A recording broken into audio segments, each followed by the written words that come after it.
Good evening. It's Wednesday, the 8th of October, and here's what's making news around the world on World News Tonight. Trade talks. Trump pledges fair and balanced trade treatment for Canada amid ongoing disputes. Gaza war. Peace talks intensify on tragic war anniversary. Diplomats seek ceasefire. Teen hero. High school freshman asks girl to homecoming. Heartwarming moment goes viral.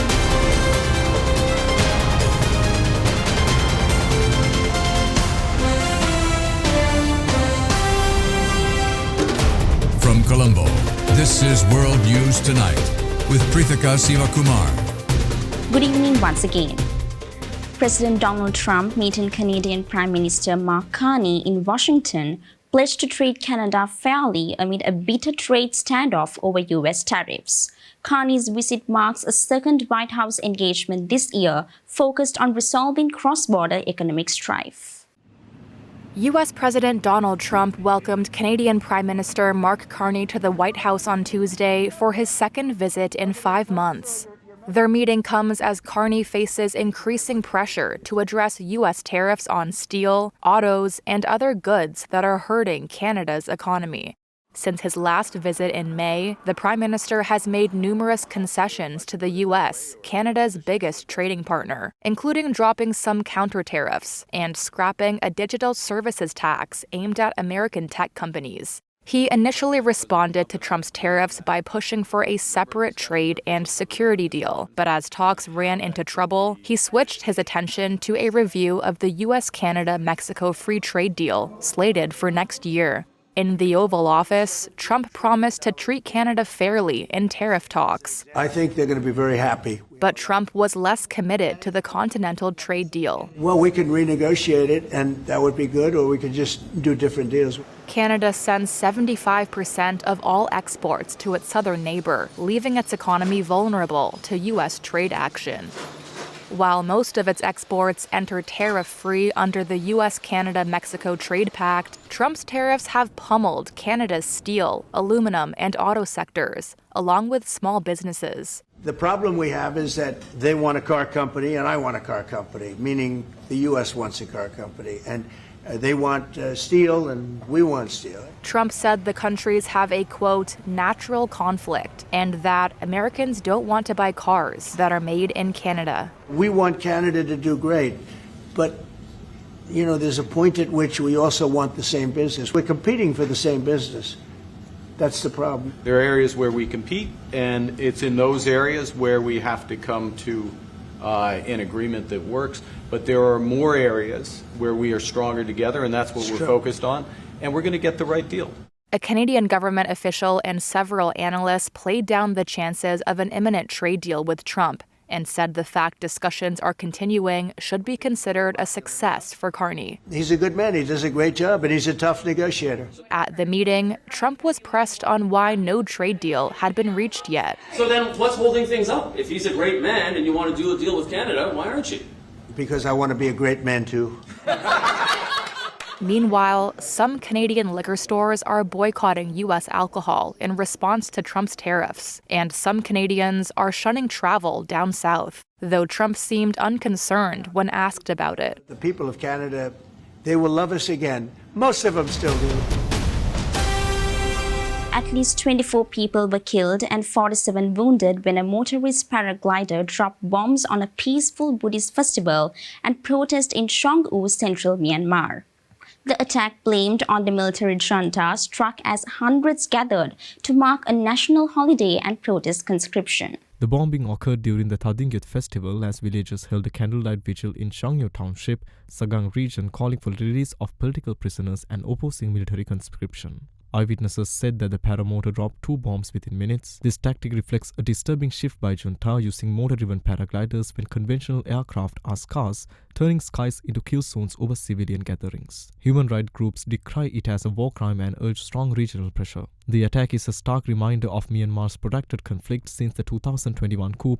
Thousands have died, millions displaced, and multiple resistant groups now control wide areas. The junta's planned December elections are widely seen as a veneer to legitimize continued military rule.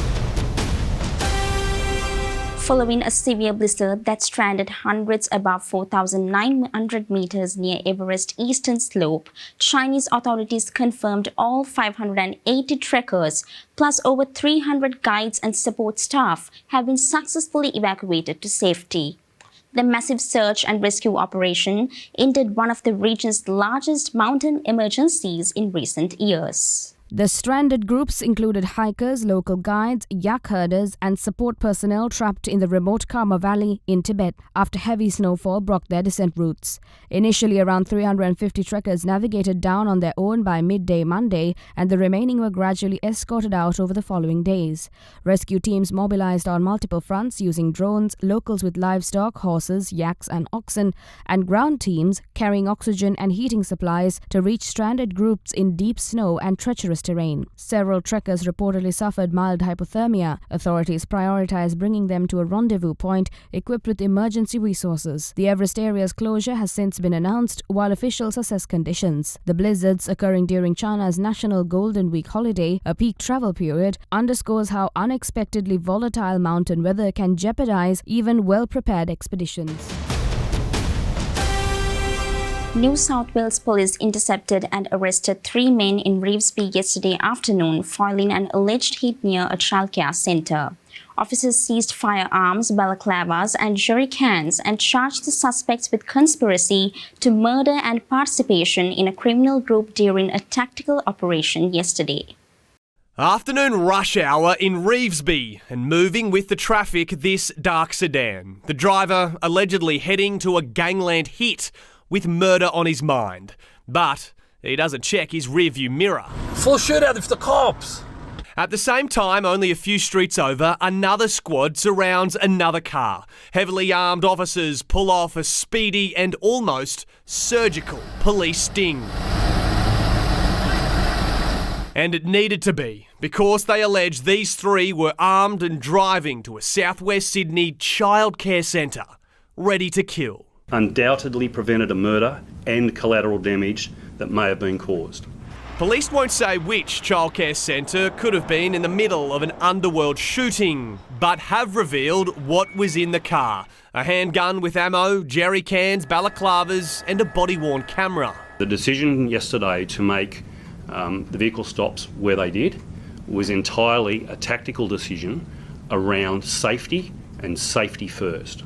The trio are allegedly guns for hire, paid by a Southeast Asian criminal syndicate to take out one of their own members.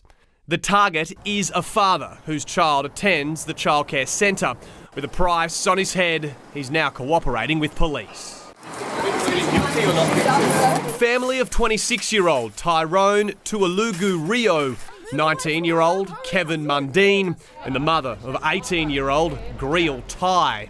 Do you understand how serious these allegations are? Spraying the media with water as her son remains behind bars. The court heard he was arrested yesterday while out on bail. Ultimately, we do rely on judges making what we regard as sound decisions to keep the community safe when assessing bail. But it was the police who offered the protection, not just for the community, but for a man who had a target on his back. Let's go in for a short commercial break. More world news coming right after this.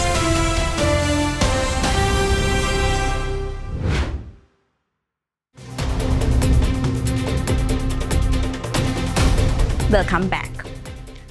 On the second anniversary of the October 7 attacks, Israel and Hamas have resumed indirect peace talks in Egypt, joined by mediators from the US, Qatar and Turkey. The renewed engagement aims to secure a ceasefire, hostages release, and framework for Gaza's future amid continued challenges. Real hope tonight, 2 years after Hamas' deadly attack on Israel, as peace talks ramp up in Egypt. Top officials from the US, Qatar, Turkey and Israel set to join tomorrow as momentum grows for a deal to end the war and bring all the remaining hostages home. Israel today pausing to mark the moment Hamas attacked, killing 1,200 people, taking 251 more hostage. Thousands of Hamas militants stormed across the border into Israel, many of them coming here where there was a music festival taking place. At the sound of gunfire, panic and terror spread through the crowds as they tried to escape as a gunman opened fire.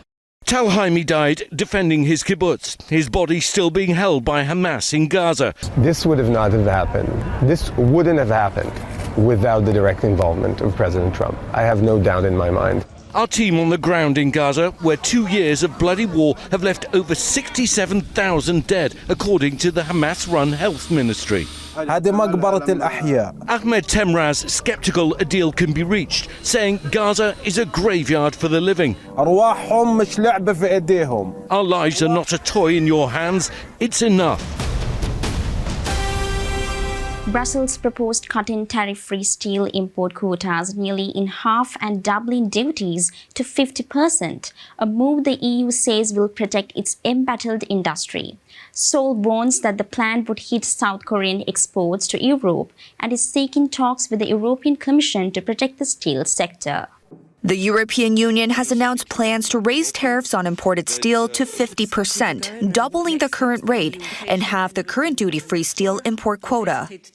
A new import regime replacing the current safeguards that expires on the 30th of June 2026 will cut the tariff-free import quota by 47% from 33 million tons to 18.3 million tons. Introduce a prohibitive 50% out-of-quota tariff. EU Executive Vice President Stéphane Séjourne stressed that the move is aimed at protecting the region's steel industry and preserving jobs, noting that 18,000 positions were lost last year. The new rule will apply to all countries that are not part of the European Economic Area, while individual country-specific quotas will be set through bilateral negotiations. The regulation will replace the existing steel safeguard, first introduced in 2018 to counter U.S. tariffs, which must end by June next year under World Trade Organization rules. The European Commission emphasized that it hopes to implement the measure as early as possible, potentially before the safeguard's scheduled expiration. For South Korea, the move raises serious concern. The EU is Korea's largest steel export market, with exports worth $4.4 billion last year, slightly higher than shipments to the United States.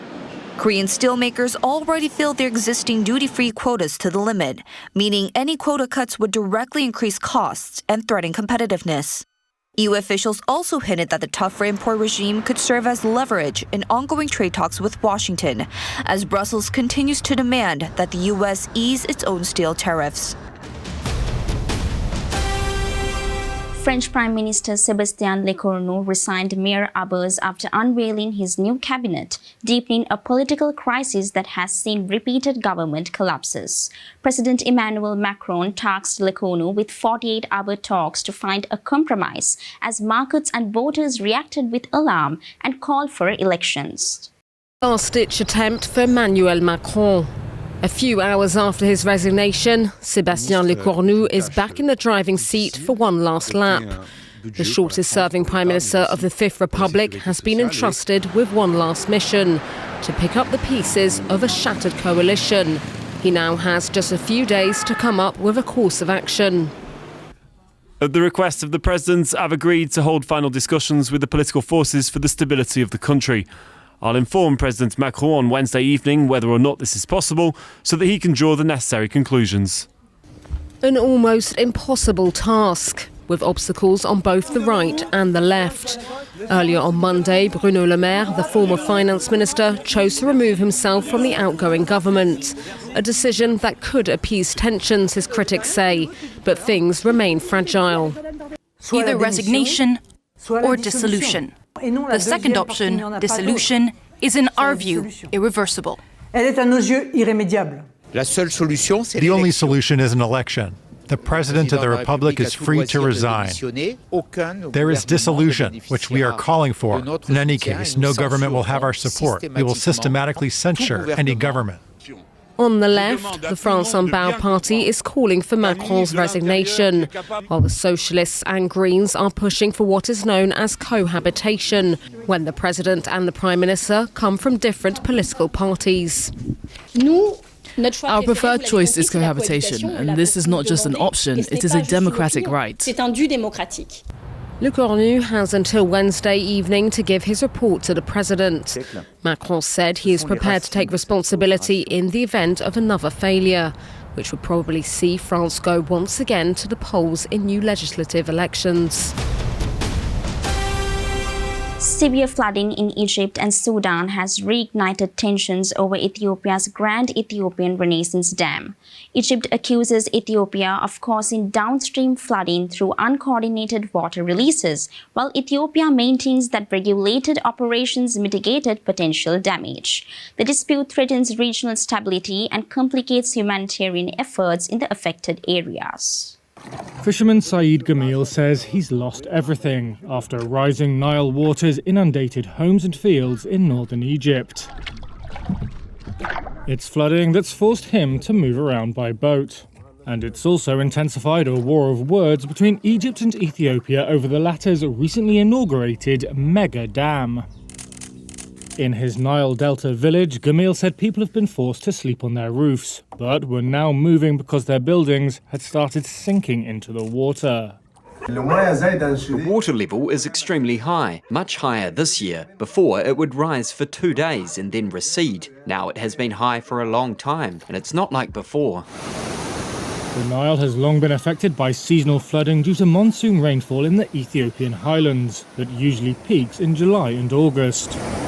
But this year, a late-season surge has pushed north from Ethiopia, through Sudan and into Egypt. What's changed, Egyptian authorities say, is the commissioning of Ethiopia's Grand Ethiopian Renaissance Dam that they had opposed from the start.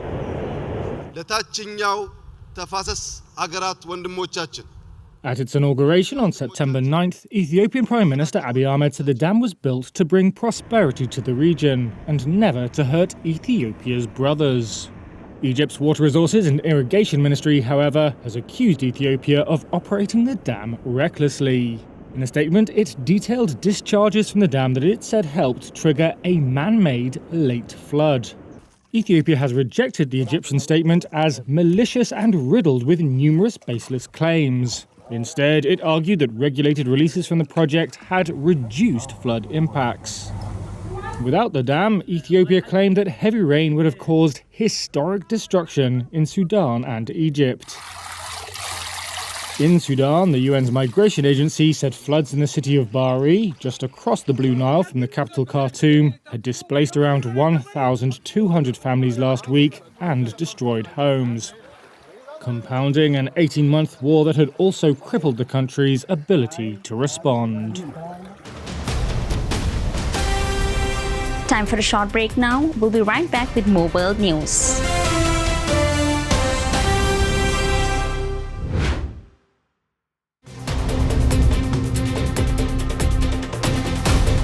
Welcome back. In Clarksville, Tennessee, retired Army combat veteran Bayaner Purta has built a life-size pirate ship in his front yard this Halloween, turning his home into an interactive spectacle for children and families. Inspired by a Halloween costume question years ago, the elaborate project is offered freely to the public. A couple in Tennessee is apparently on board with Halloween, turning their home into a pirate ship. I didn't know how to build a ship. I just went at it little by little and went for it. Bayaner Puerta of Clarksville tells WTVF he got the idea a few years ago when he dressed as Captain Jack Sparrow for Halloween. A trick-or-treater asked him, "Where's your ship?" If that kid comes back, he won't have to ask. Just look. We made it important to have something where when they pull up, it's that wow factor and they will never forget it. Puerta says after serving in the military, he likes to celebrate big and small moments in life. I'm not supposed to be here, so I'm trying to make a difference by, giving as much as I can with what I got. And what I got is my hands, and I could build stuff. He also puts on a Christmas display. He's certainly building a reputation in his community as the house that will make you stop and smile. And maybe say yar. In Missouri, high school freshman Wesley Lowery has made emotional headlines after surprising longtime friend Nevaeh Hall, who has Down syndrome, by asking her to her very first homecoming. The two have known each other since first grade, and videos of the touching moment have since gone viral. Freshman Nevaeh Hall was so excited about homecoming, she had to run right into the arms of her date, Wesley Lowery. The two, friends since the first grade. We're really close. Like, she says that I'm her boyfriend, and because we got so close, I just really want to keep the friendship. This would be her first time at like a homecoming function, and I just wanted to give her a night to remember. So after a game, Wesley, a wide receiver on the Cassville High School football team, carried a sign and surprised Nevaeh, who was with her cheerleading squad. Nevaeh, what did you think when Wesley asked you to homecoming? What you think, baby? Were you happy? Yes. You excited? Yes. Yes. Oh, I thought it was very nice young man to do that. Anything that puts a tear in my daughter's eye out of happiness, it really means a lot to me. The videos going viral on social media. One person posting, "Your mom raised a great guy." Nevaeh is a very loving and caring person, and she'll do almost anything to keep a friendship. A lasting friendship, giving us all a reason to smile. And with that, we come to the end of today's edition of World News Tonight. With the hopes of seeing you again, I'm Pritika Sivakumar, and we'll leave you tonight with the visuals of Essence Light Festival marking its 10th anniversary celebrating peace. Also, don't forget to send us your feedback through email at feedback.ad24english@derana.lk or via WhatsApp at 076 805 7933. Thank you for watching. Have a very good night.